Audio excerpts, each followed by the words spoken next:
If there's another. Okay, good morning. It is Wednesday, May 6th. How did we get into May? I'm so glad to have everybody here. And Terry, I don't know if you can hear us, but we hope Steve is recuperating. And we're sending a refuah shlema, a total recovery, and we're thinking about you. Oh, wait, I just missed that. Terry, you can't see Oh, her. Terry, yes. Yeah. Her husband is having. Hi. Oh, hi. I can Yes. unmute myself. I'm actually in the emergency room right now, so I can't really participate, but it's been a long haul. Steve had a lot of surgeries. He had a spinal surgery that we were medevac from Florida to Boston April 3rd, and he had surgery on the 4th, and he's been in rehab. And this is a little blip, but we're moving along. So thank you. I appreciate it. All Hope to be right. Well, back we're there thinking soon. of you. Thank you. Thank All you. right. Good luck to you. Yeah, good luck Thank to you so Not much. easy getting old. Okay, so just reviewing again, we're talking about Burning Girls today. I know it's a really long story. We have to look at the calendar, and I may stop us as we get towards the end because the May 20th, Veronica will be here with us on Zoom.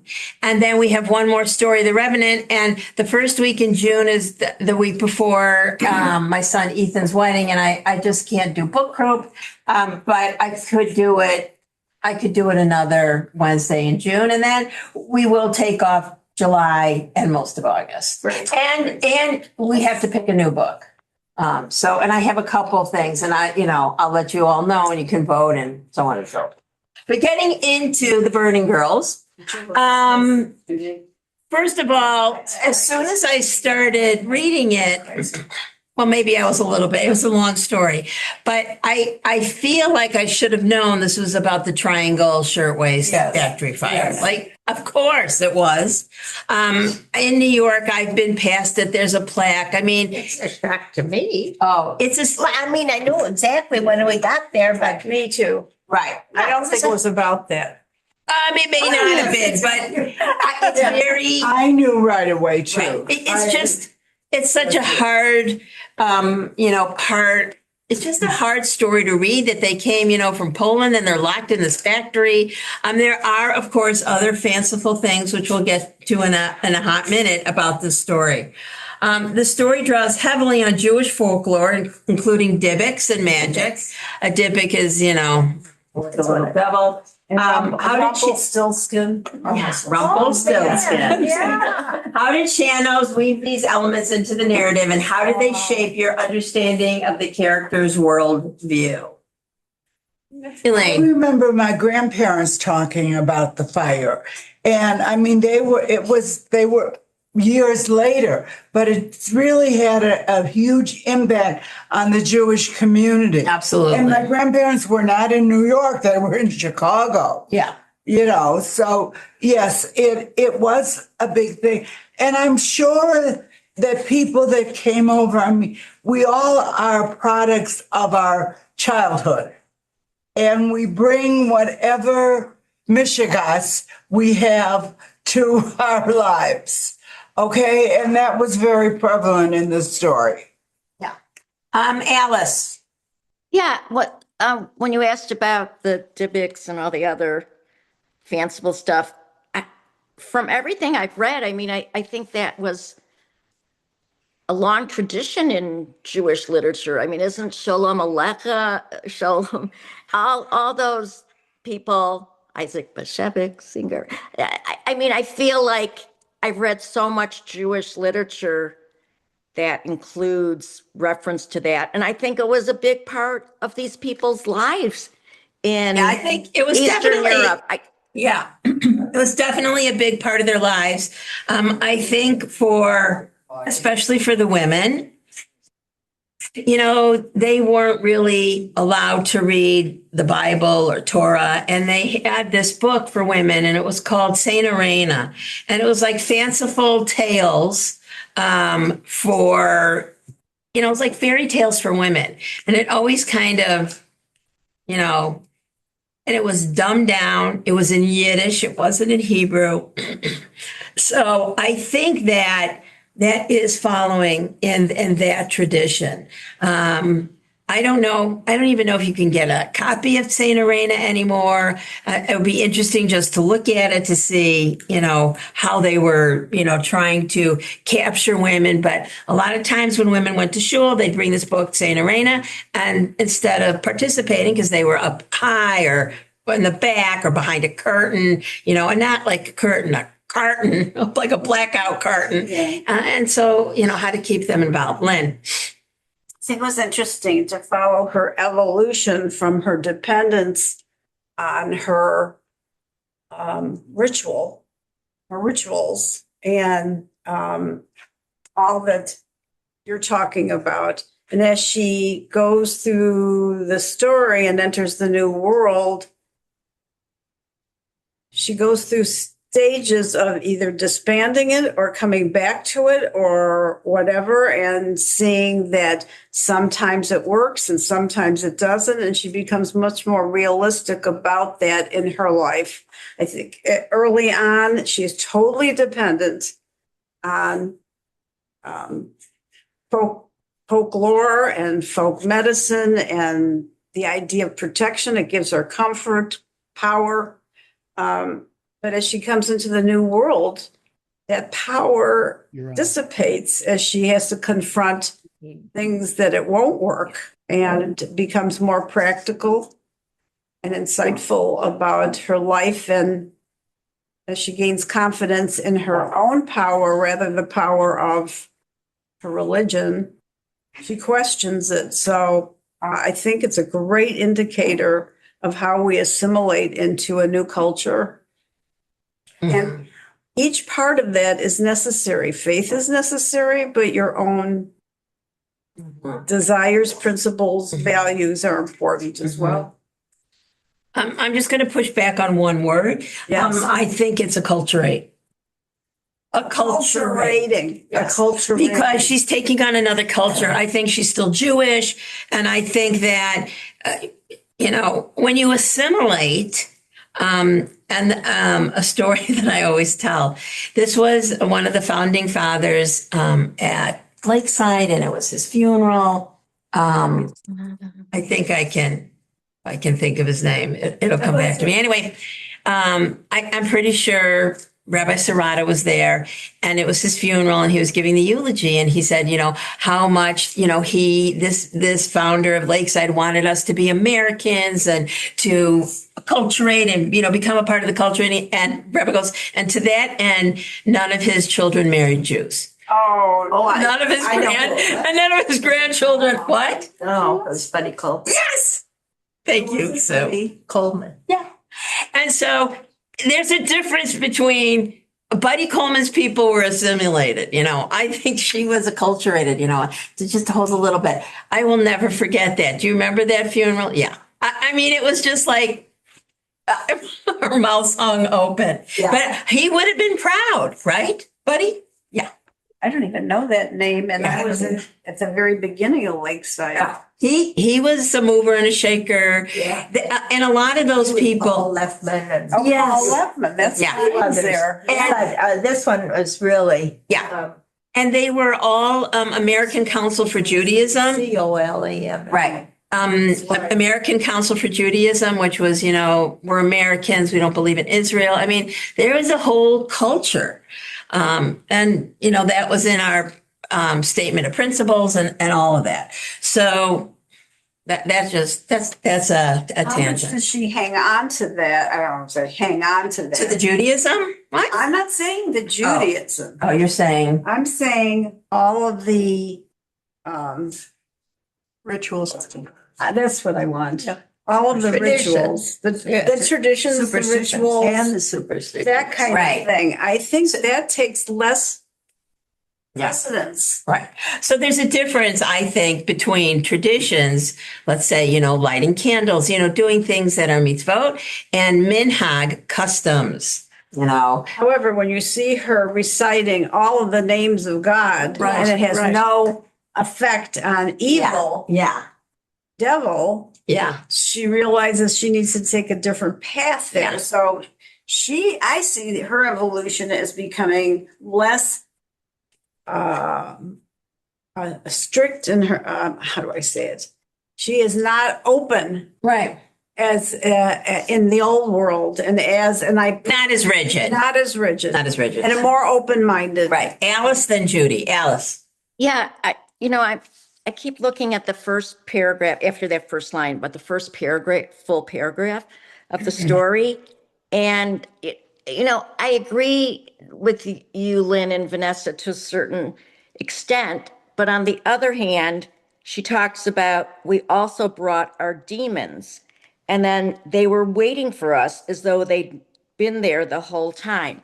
So I think it's hard to shed yourself of those things that have been instilled in you from a very early age. I mean, their mother instilled all these things in them. And I don't know.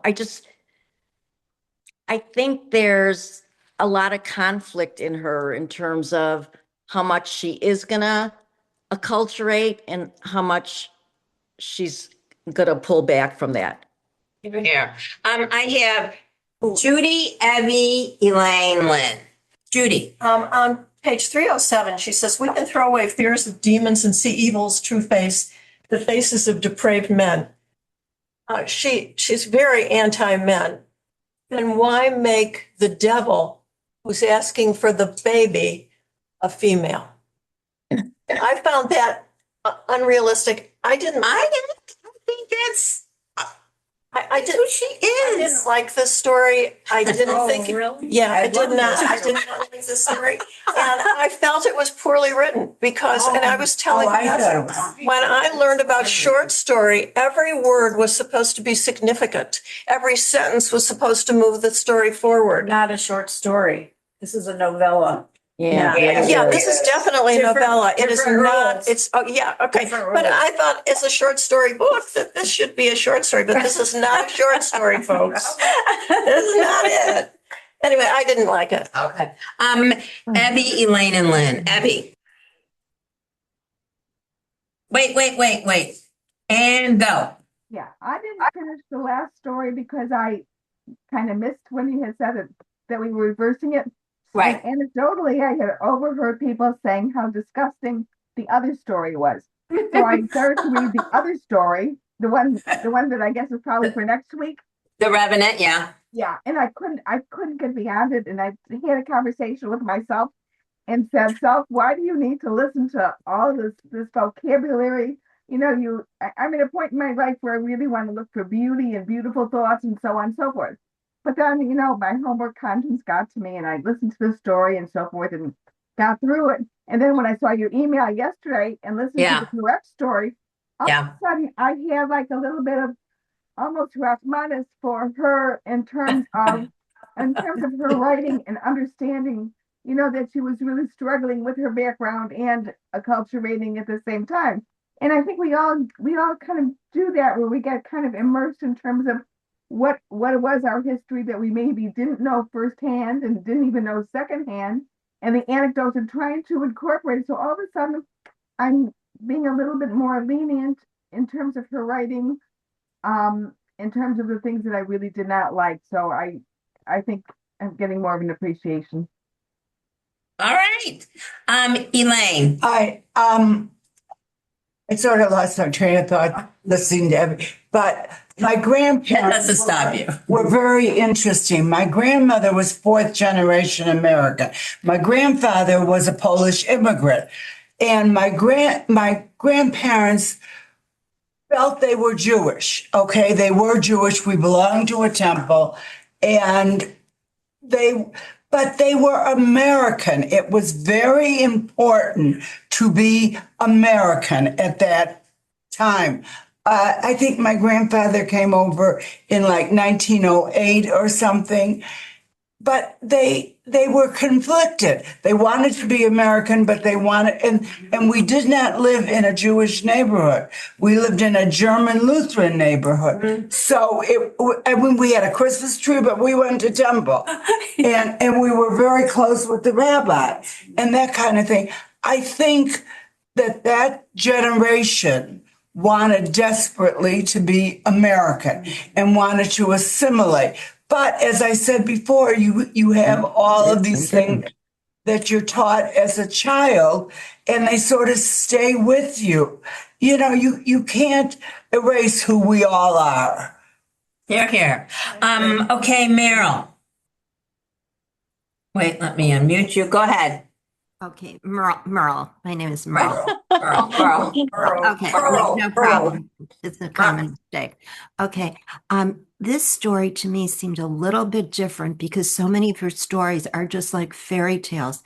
This one started out a little bit like Rumpelstiltskin, but ended up with this real event of the Triangle Shirtwaist Factory fire in 1911. And the idea that this grandma thought she could save her children, her grandchildren, by sending them to the United States, it's just a fantasy. How many immigrants come here and get shot on the street or killed in a car crash? But I felt that this story was so different because it really became something more like historical fiction at the end, where she followed these girls. But I thought the ending was very, very dramatic and very powerful. I thought the first part was confusing and difficult, and I did not understand at first why the grandma was willing to sell the baby to the witch. But I thought the ending was very powerful. Right. But wait, Yeah, Sue, and then Lynn, and then Roberta. wait, selling the baby, isn't that old, maybe today, a pit and a bin, you know how to say. You know, Ben, yeah.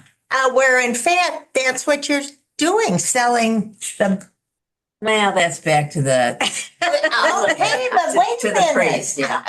I mean, we're talking about all of these, like the Dibbicks and all of these old world Right. fanciful things, and that's an old world common practice. And it's a traditional. People still do that. Okay. People still do it. Yeah. Lynn and then Roberta. If I had money, I would have sold my son. It has to be your firstborn. It has to be a son. Let's go to Yes. the first page. Yeah. First page. Because I'm a great believer that everything is spelled out on the first page. Or the last bit. Okay. In America, they don't let you burn, which is a fallacy, which, because that's part of what they bring to America is that idea that they're not going to let us burn. And you think of the Holocaust, us modern readers with that Holocaust, or cost as a burning, and hala is a total burning. So, you think maybe this is a foreshadowing of what's to be. And then we came to America. When we came to America, we brought anger and socialism and hunger. So to me, that's baggage. What do you bring in your luggage? When you go from one place to another, you've got baggage. And very hard to get rid of baggage. Yes. And we also brought our demons. Yeah. Now you can take that. This writer, I've learned to really appreciate. Everything is a double meaning. So when you bring your demons to a place, that to me turned to the title of the story, The Burning Girls. The idea of burning. There's so much fire in this story. Everything is burning or on fire. And she said, so I was trying to see what fire meant throughout the story, and it has a double meaning. Fire can be anger. It can be violence. It could be destruction. It's what you do with the fire in your belly. It's also purifying. Well, wait a minute. It has a double Yeah. meaning. Okay. Fire can be passion. It can be action. It can be heartfelt. that fire burns both ways in people. And it depends on what kind of person you are, what you do with that fire. And I think the whole story is about this. When you're angry, you have a tendency to strike out. When you're passionate and you have emotions, you tend to act in a different way, more calming and more thoughtful about what you're doing to other people. So she said, we worked, we took classes, we organized for the unions, we talked revolution. And when we went out on strike, they called us the Burning Girls. Okay, these are all productive actions, what you do with fire in your belly. You channel it in a productive way. Our bravery, okay, our ardor, all positive words. But throughout the story, we see that taken to the other extreme. Agreed. I have Roberta, Andy, and Judy. Roberta, let me Hey, go ahead. can you unmute? Did you unmute me? I did. Oh, good, because I'm on Rick's computer and it's too electronic for me. But anyways, I love the story.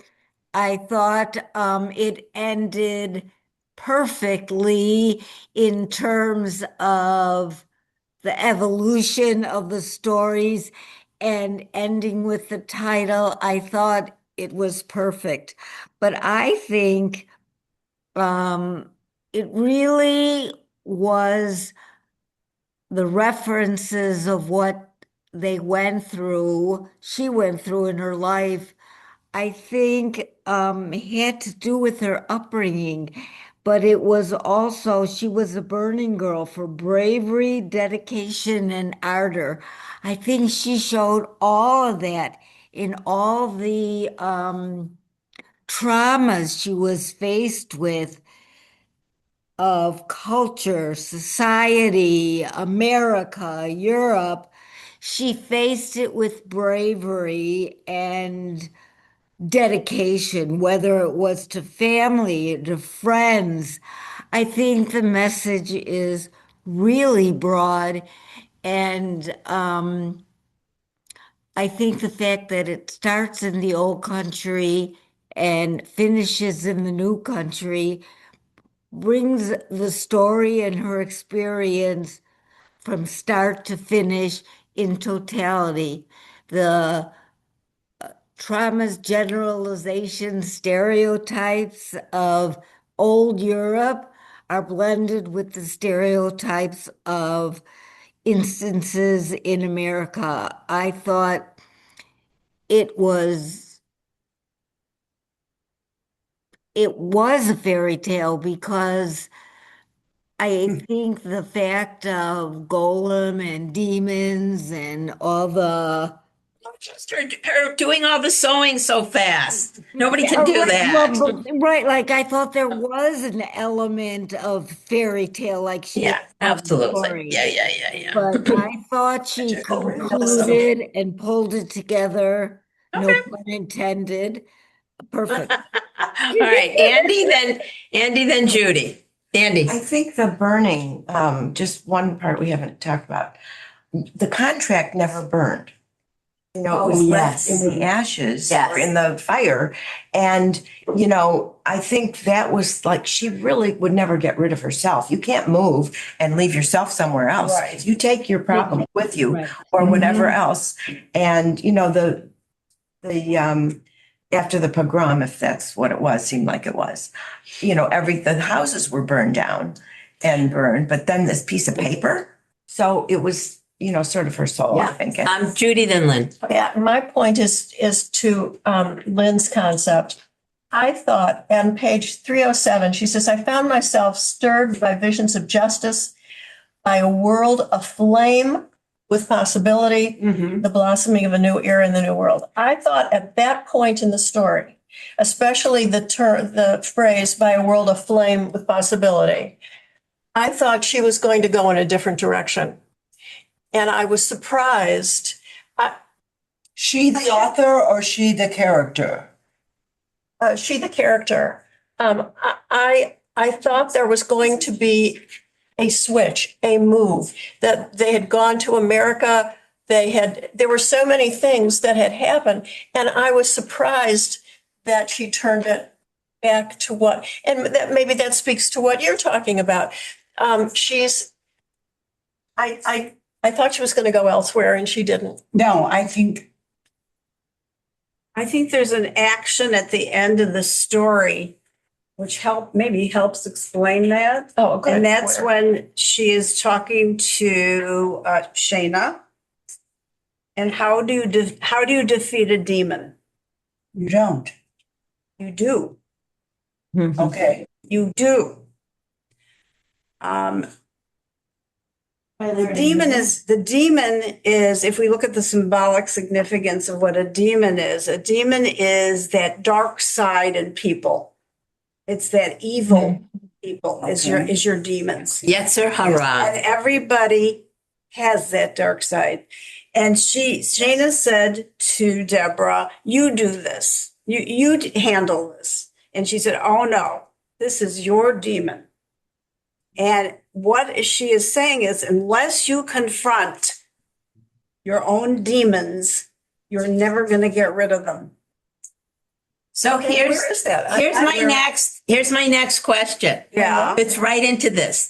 The story spans generations, tracing trauma from the old world to America. How does Schanoes portray the way suffering is passed down through families, and can it ever truly be broken? Elaine. Okay, I think, again, going back to that question, I don't think. Generational trauma. That's Okay, really I think it gets a little bit shaved off, but I think that we are all, again, back to my original statement, we are all part of what we grew up in.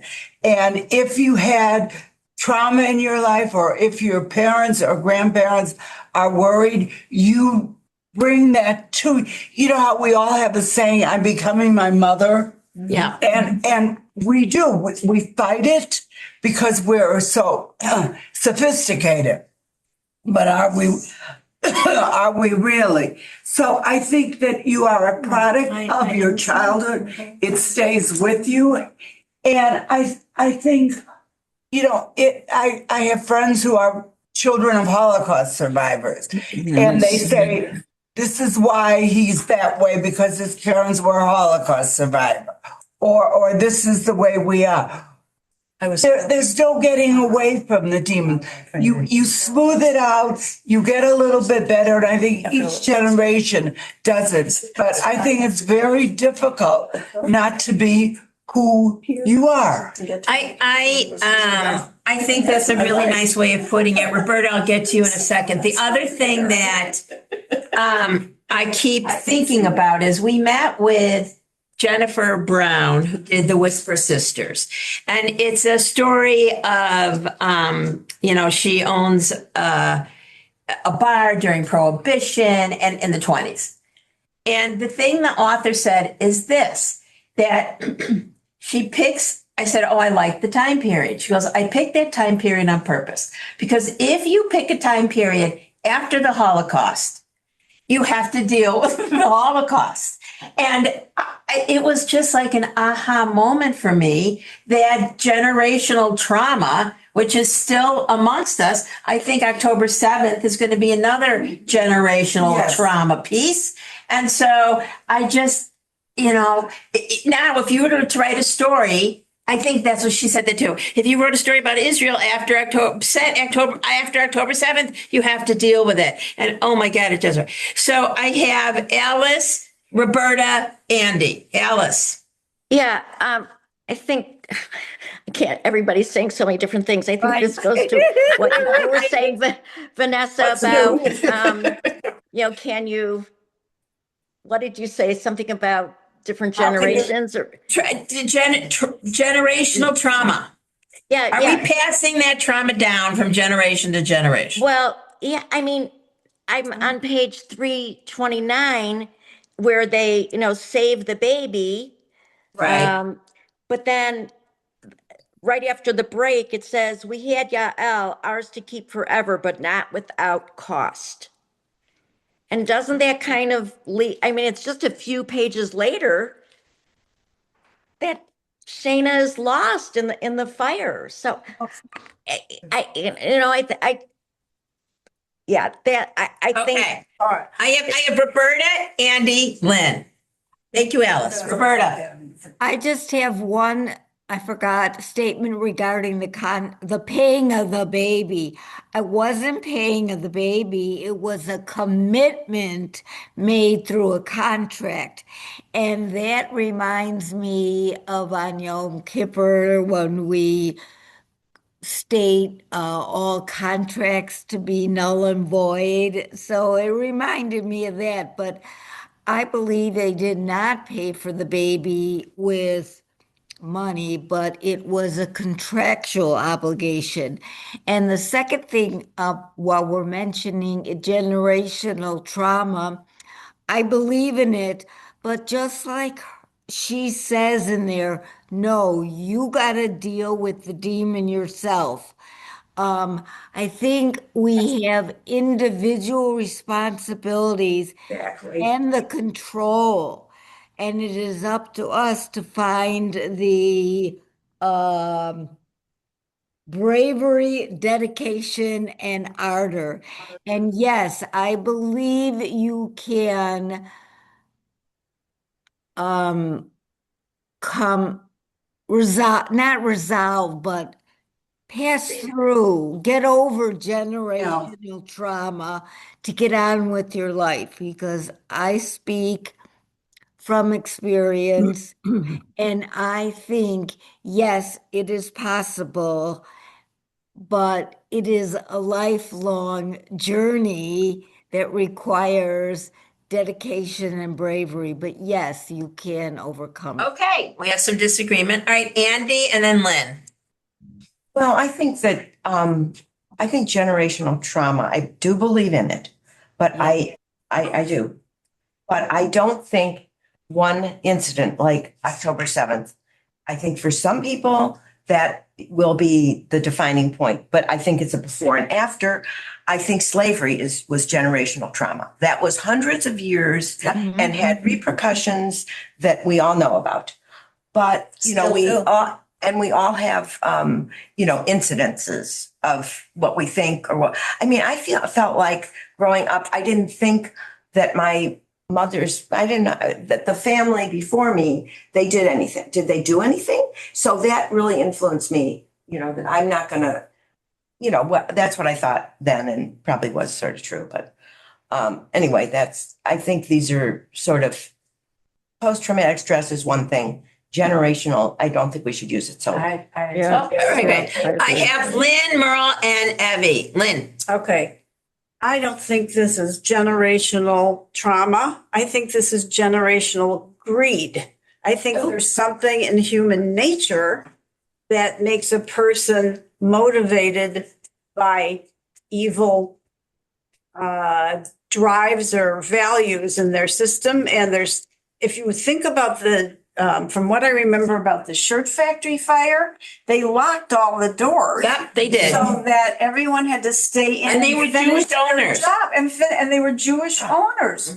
So I think I'm coming back to this dark side in people. There is a dark side in people. So we learn in Judaism, we have a Yetzer Hara, the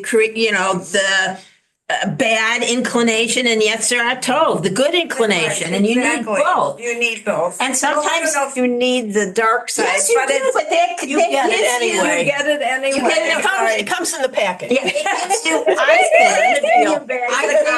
It's with your package. it gives you ambition. Yes, it gives that's you true, I guess. stick-to-itiveness. It gives you people who run for public office. It's the people who stick to their principles and stick to their positive values that we have to encourage. And I would say in this story, she's also saying you need a support group, a community of people who influence you to use that light Takes a side, village. bright side. It takes a village. The good side. And it's hard to fight the It's hard. It's happening in our government. I mean, if you see what's going on, Okay, we can't get into I can't get to look. No, I have Merle, Abby, Elaine. Merle.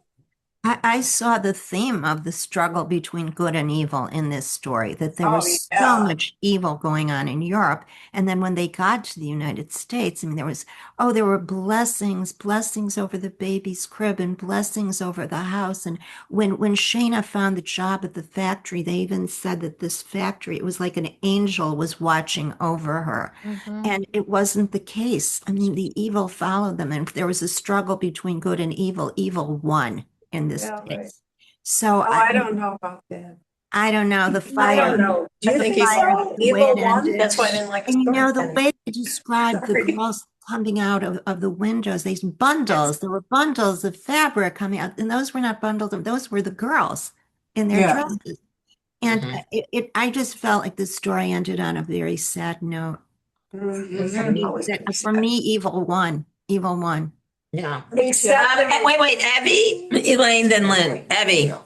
Okay, I'm thinking about the relationship between generational trauma and contract. And I what? think In contract.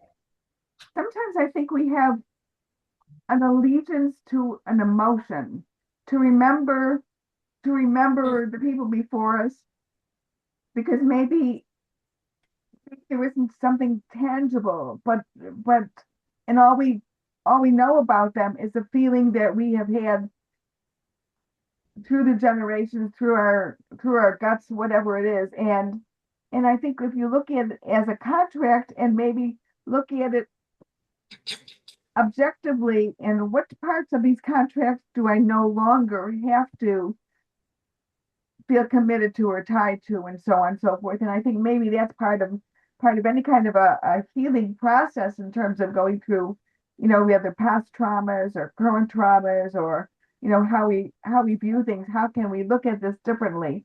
And I think the possibility that we can and shed a light on it, not to obliterate it, but to be part of us, but not to have it control us, to be able to work with it.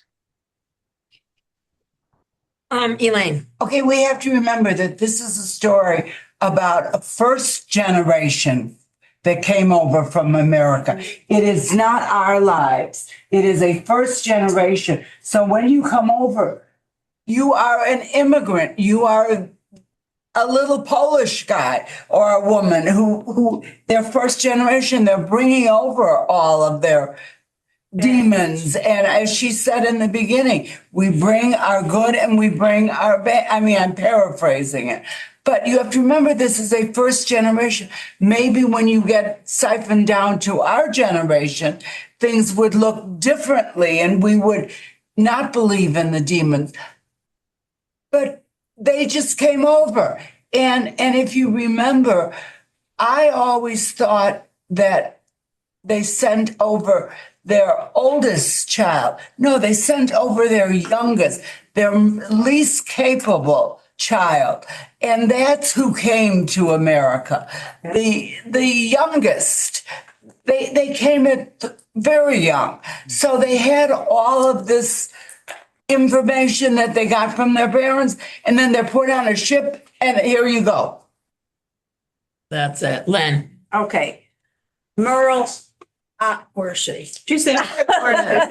Okay. I was sad, but I was also hopeful in her relationship with, what's her name? The other Miriam. Ruthie? No. Ruthie. With Ruthie. We You don't think that talk was a about girlfriend? the lesbian, but think about it. Yes. Lesbian idea at this time, are you kidding? But Well, it they was were not always. afraid. They were not afraid. I didn't get the feeling that I didn't in this story that there was fear that they'd be discovered. I think in relation, what she's saying, and I noticed in all her stories, it's the people around you, your support group, that can overcome mentally, you're feeling a bit of aloneness or being outcast or whatever it is that the immigrant feels in a new society, which is very traumatic, that when they really attach themselves to a group, it's amazing how it can motivate them to acculturate. Women's power and powerlessness. Powerlessness. Miriam and Deborah exist in a world where women have very little institutional power. I would say they have none.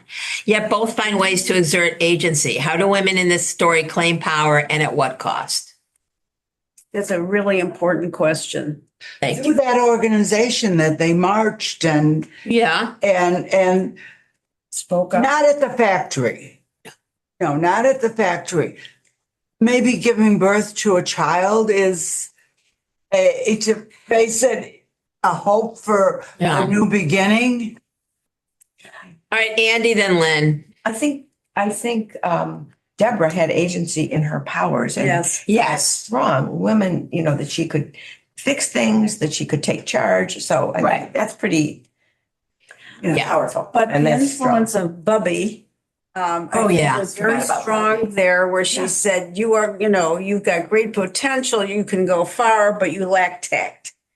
And I think as she moves through the story, I noticed becomes more empathic, more compassionate to people. She listens better.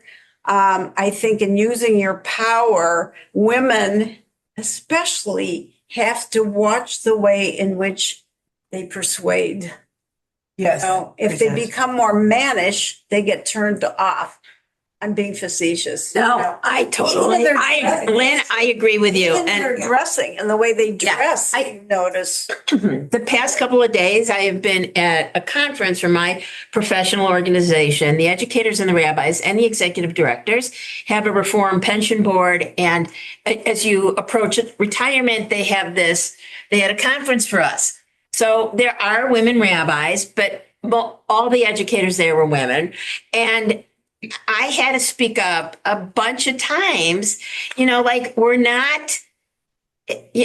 equals. And the money I give into the pension is just as equal to one that Rabbi Sarada and everybody else gives into the pension.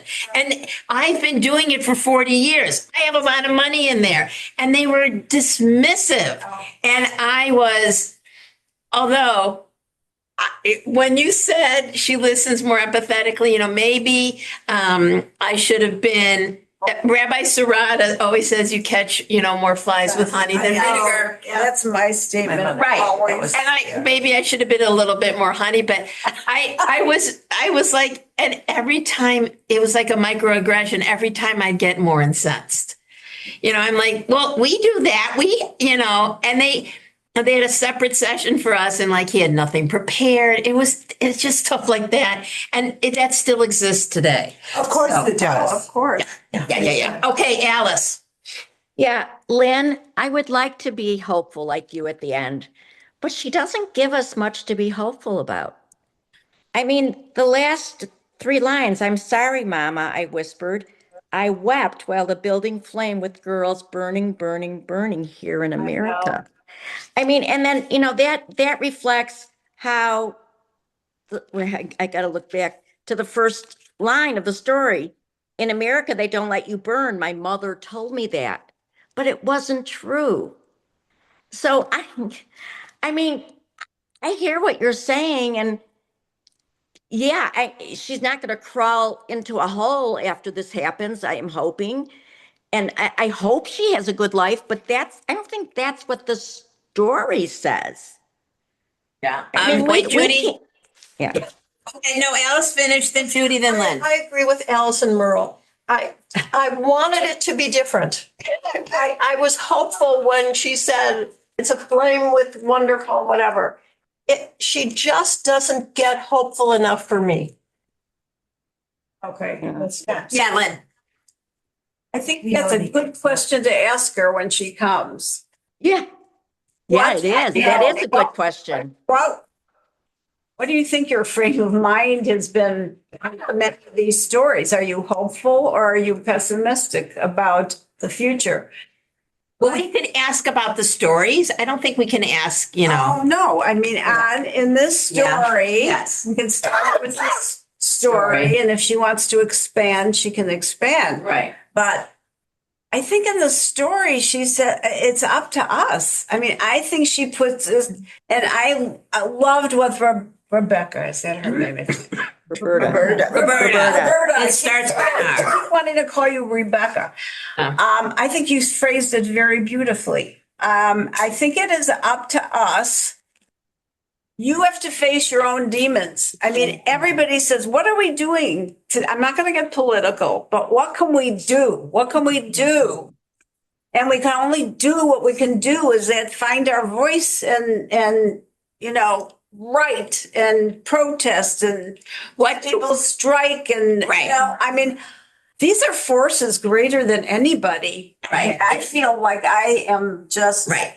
It's what can we control? What can we control? And I just came from this conference, but you can control your spending, you can control some of your expenses, but you can't control inflation. You can't control a stock market dip. Or you can stop spending so much. Well, that's spending. I mean, they're seeing a great uptick in people buying things. Well, that's giving them, powers that be hope. Right. We don't want to give them powers that be hope. Agreed. Andy.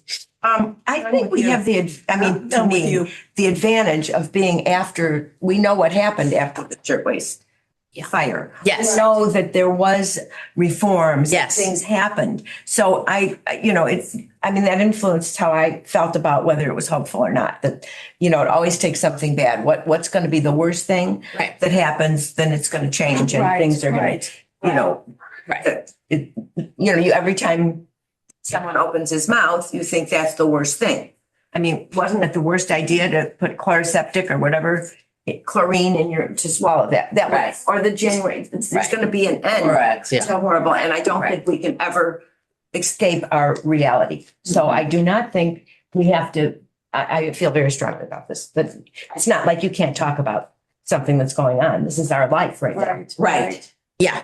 Too bad. Somebody likes him. Burning Girls was published in 2013, but its themes, anti-Semitism, immigration, labor exploitation, violence against women, feel urgently current. Which parts of the story felt most alive or relevant to you today?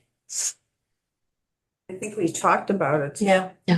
I mean, I think a lot of these stories, and I'm also going back to Spilt Milk, which was the book we read before this. You're thinking, was this just written yesterday?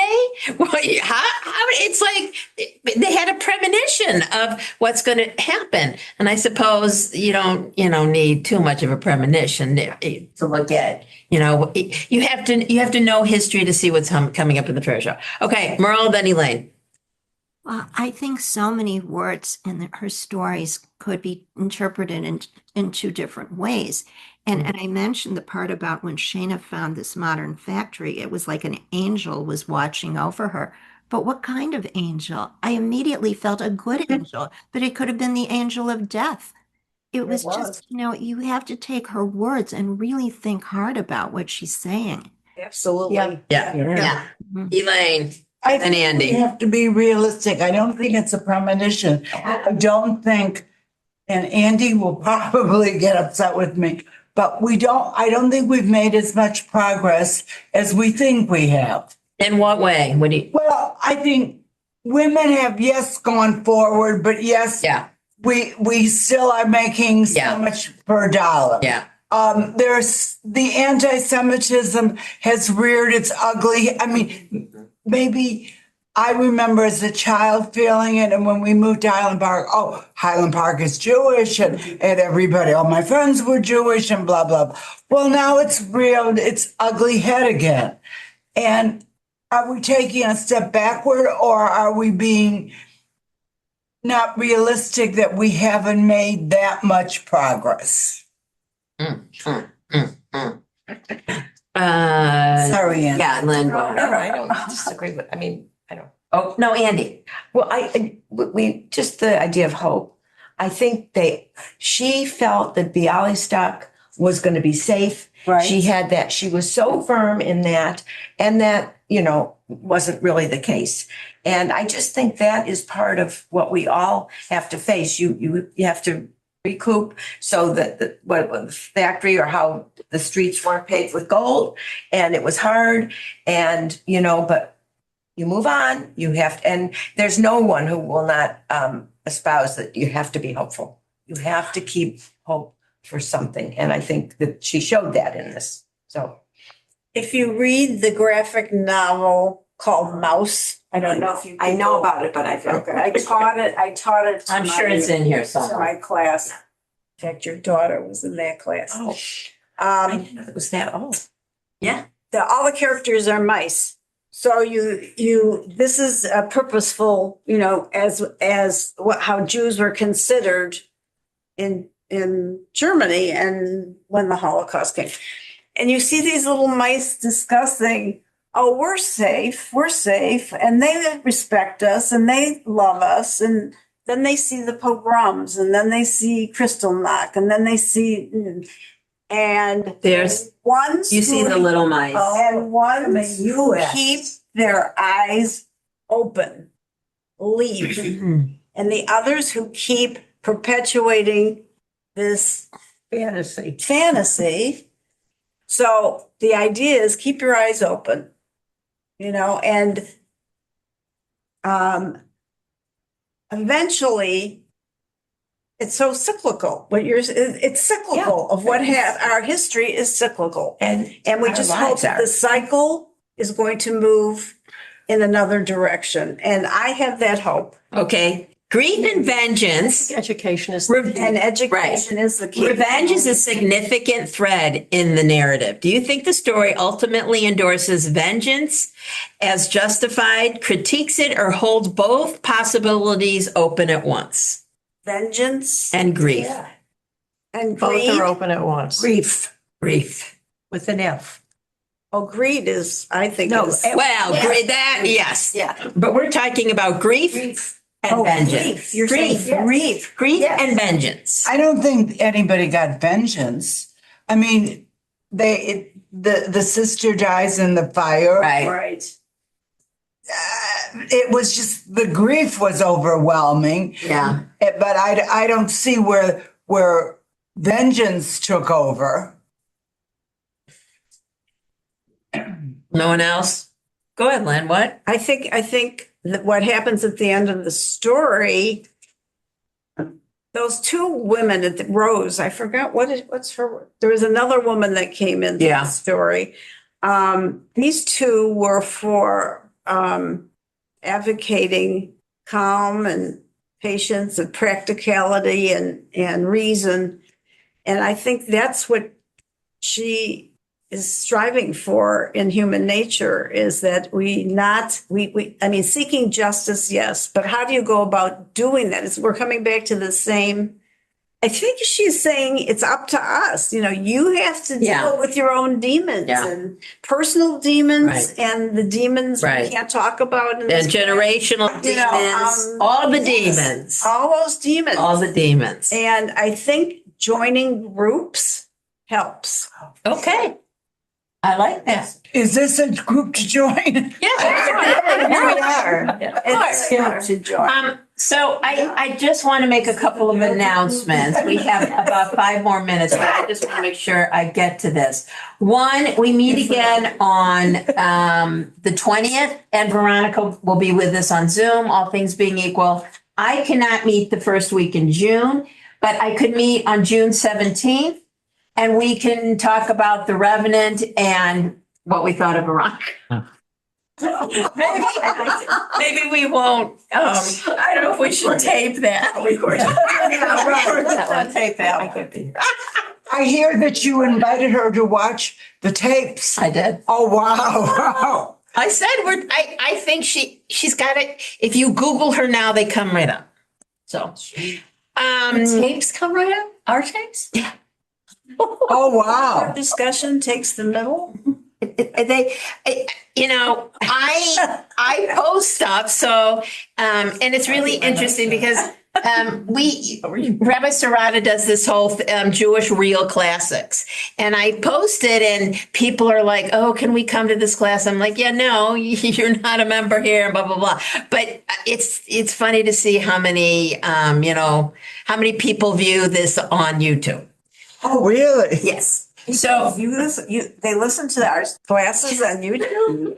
well, and some people ask me. They ask me. I've watched it. I've watched it on short. You know what? We're part of the class. I mean, you guys are an awesome group of women. As someone who joined Thank you. late, of late. And so I learned a tremendous amount. You are erudite. You are thoughtful. You are Here. amazing. And so I think you will. And I did not pay her to sing. Okay, so continuing on, then we're going to take June and July off. And in that time, I'm going to get you some books to look at. I have an Israel-centric book. I have, I think Alice suggested this, Allegra Goodman or Tova Mervis. Allegra Goodman's new book, which is a book that can be read as short stories. So I have to read it. I just have to look at it a little bit. I would love. Fantastic. Yeah. Okay. So I'm leaning towards that, and then August there'll be. Let me just quickly look at August. August will be. Are people around in August? That's number one.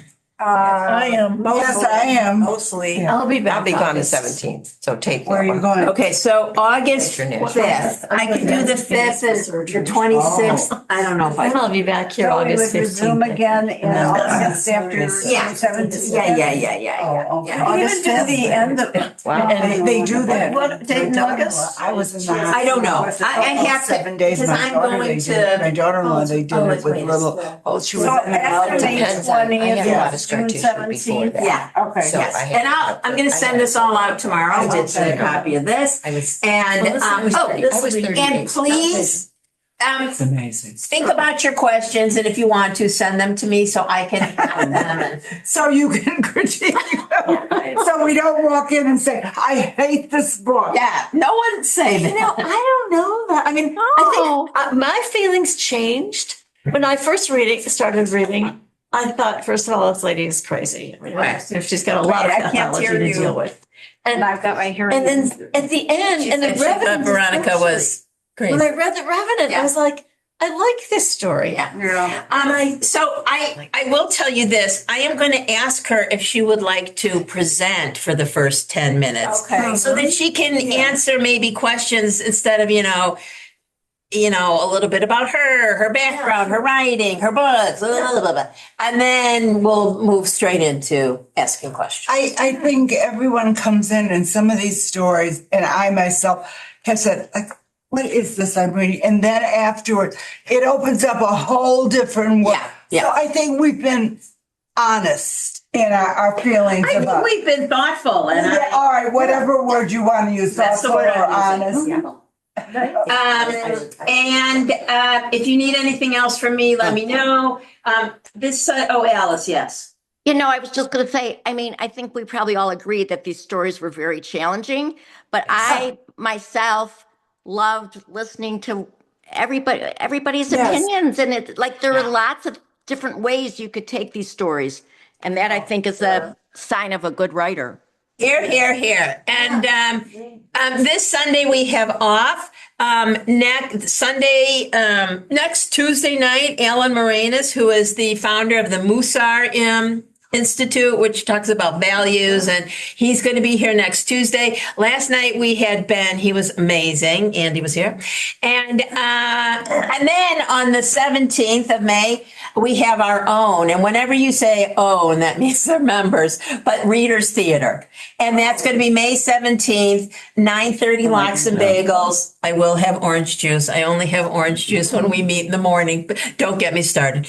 And then 10 to 11 is the program, and it's only in person.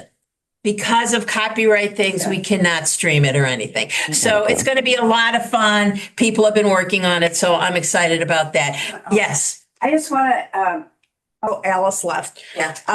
She has to go. The idea of interpretation. Yeah. I used to get this from my students all the time. Well, how do you know you're right? Of course you did. I'm not right. I said, I'm not right. That's what experience I bring to this work. You may bring a different experience to the work. You have to go to the text and show me that this is why you interpret it this way. Yeah. So that's what I was saying. Yeah. In the beginning, we bring all of our background and our theories to and what is in our little brains and our outlook. Except that only a high school student from Highland Park would say, why do you think you're right? No one should say that to a teacher ever. All right. They must have had Rabbi Wolf. Yes. Rabbi Wolf and and you to could- show he me said, how they came up with that you believe in God? Is there a God? Because you can't go, some of them come up with these wild No one had ever ideas. asked me that in high And- school ever before. Okay, I have to go. Good seeing everyone. We'll see you. Bye. Congratulations on the wedding. Thank you.